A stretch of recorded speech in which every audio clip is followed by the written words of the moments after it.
এরপরে যখন জাহান্নামের মধ্যে ফেলা হবে, জাহান্নামের ভীষণ আগুনের মধ্যে প্রতিটা নাফরমান যখন জ্বলতে শুরু করবে, তখন প্রত্যেকটা জাহান্নাম, এটাই আমার শেষ কথা, তিনটা কথা বলবে আল্লাহকে। কয়টা কথা? এক নাম্বার বলবে, আল্লাহ এত কষ্ট, এত আযাবের চাইতে মৃত্যু দিয়ে দেন, মেরে ফেলেন। আল্লাহ বলবে, লা ইউখদা আলাইহিম ফায়ামুতু, না না ফরমান, জাহান্নামে কোনো মৃত্যুর ফয়সালা নাই, বেঁচে থেকেই আযাব সহ্য করতে।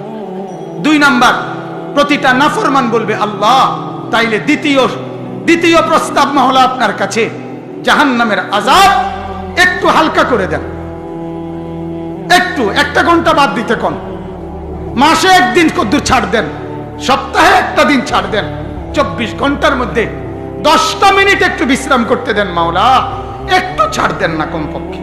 আল্লাহ বলবে, ওয়ালা ইউখাফফাফু আনহা মিন আযাবিহা, না রে নাফরমান, 1 সেকেন্ডের জন্য আযাব হালকা করা হবে না।